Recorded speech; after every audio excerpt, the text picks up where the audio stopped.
Oh, howdy all, grab yourself a beer, it's time for some Path of Exile discussion. Welcome to day 15 of Scourge League spoiler season. The league itself is just around the corner, just a few days away, and we're starting to get some of the last big pieces of information coming out. So, firstly, there were a couple of minor things today. There was the Squire Unique Shield, already done a video on that, link in the description below if you're interested in checking it out. It's kind of bonkers. And there was a preview of the Attributes Mastery. Now, I'd go through this, except that a whole lot more information came out a little bit later. And what was that? That was the entire .json file for the passive tree. This is not a user-friendly file to look at, but it contains all of the information on the passive tree. What's linked to what, what's in what exact coordinate position on the passive tree. This is something that you could have a look at yourself if you wanted to, but it's probably easier to wait until Path of Building is updated with all of the information.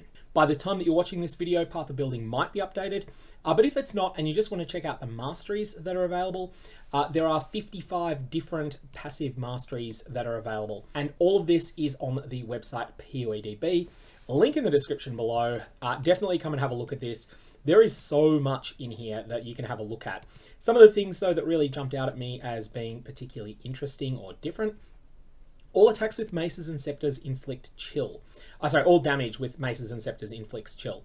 This is a really unique mod, and it's potentially quite strong. It's something you can only otherwise get from the Shaper of Frost, I think it's called, the cold node in the Elementalist tree.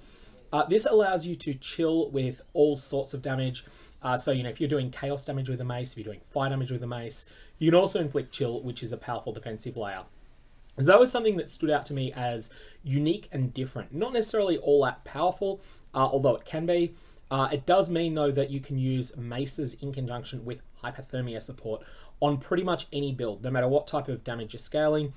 There's obviously a couple of exceptions, a couple of things that won't work, but most things will. Then there's a whole lot of things like, for instance, Bleeding Mastery has some interesting things. Plus 3% of damage over time multiplier for bleeding per endurance charge is really interesting. And this is the sort of thing that feels like it's potentially build empowering.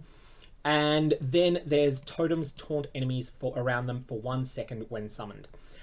This is really strong. Something a lot of people are super excited by is plus 3 to the level of all critical support gems.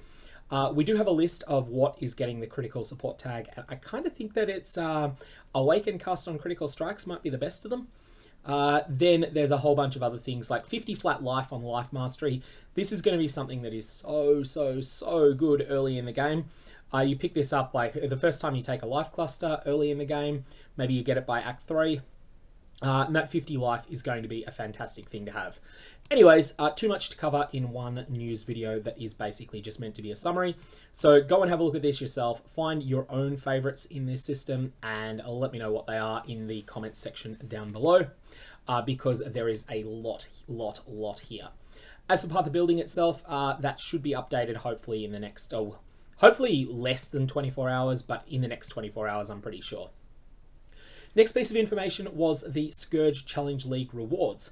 So firstly, there's a weapon skin, different versions of it for different types of weapons. So you've got a, there's a weapon, there's a sword version, there's a staff version. So that's something that's there. Second is the wings. I don't like the wings very much, but obviously people's taste vary. Some of you might. And third is the Scourge pet, which is kind of ridiculously ugly / cute at the same time. I don't know, the Scourge pet, I like pets sometimes, but I kind of always want 2 of them for symmetry, and you can't get a second version of this by any means, which is really annoying. So I'll still do 36 challenges because 36 challenges will be fun, but the pet is not going to particularly motivate me. That said, some of you will probably like it a lot more than I do. And the other thing that's been changed, and this one's a significant one that may be easy to miss. Some clever sleuths realized that there had been some translation errors in the various patch notes that were revealed. So the English language patch notes didn't cover everything about Delve. And some of the ones that have been translated into other languages, I think German and the like, had a bunch of extra information that was on there in relation to some of the changes to Delve. Now these are going to be transformative. This is the end of the 0 hit point meta in Delve. So There were a number of changes that were made in Delve where, so Turong's Mega Fireball skill now deals 35% more damage. That's neither here nor there. That's something that really stands out. It looks like a massive slam. It's not a massive slam at the moment. Maybe it will be. Maybe it'll be something you'll feel incentivized to dodge in the future. But a number of the monsters that are present in the Delve mines are getting skills that can't realistically be avoided. So, Cave Stalkers can now cast Spark Novas. They probably won't do all that much damage, but you're also unlikely to be able to mechanically avoid all of them. Introduced a new type of spider enemy that drops from the ceiling and uses Flicker Strike. Again, that's going to be something you can't realistically avoid all of. These aren't likely to do very much damage, but when there's a bunch of them happening, it means that 0 hit point strategies in Delve are probably entirely dead.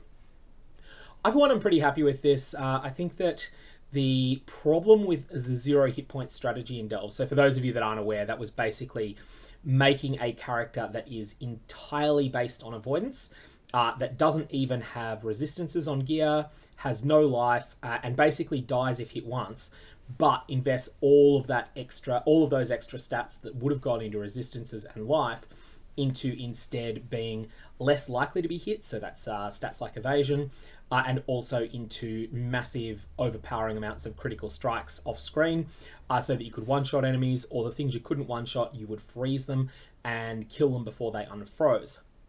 So this meta created a situation where the best rewards in Delve went to the people who got deepest, and every single person that wanted to be going deep had to play that meta because it was the best way to play Delve. It was the strongest strategy, and it's now no longer going to be an effective strategy at all.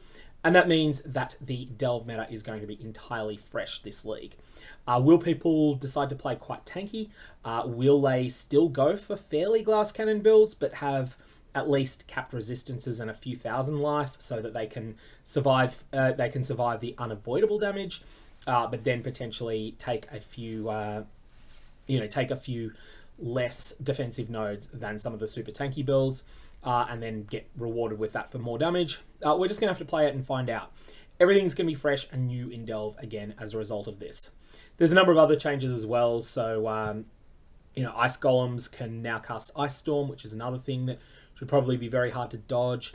And also, monsters in Darkness now attack players from 50 units away, previously 20. Which again means that there will be some of the cheesier strategies are just not going to work as well as they did in the past. So that's the thing that was easily missed, all of the changes that were made to the Delve. Otherwise, though, I think I'll leave it there. There's a whole extra video about that ridiculous shield that I put up earlier, and it's time to start building, especially as soon as Path of Building comes out. It's time to start theory crafting your builds, and I will definitely share my plans. I'm currently thinking of starting an Elementalist Ignite Fireball build that will then use all sorts of other shenanigans later on in progression to sort of add a few new dimensions onto the character. So that's where I'm thinking of going at the moment, but I am still uncertain on that. May your Varlobs have interesting results.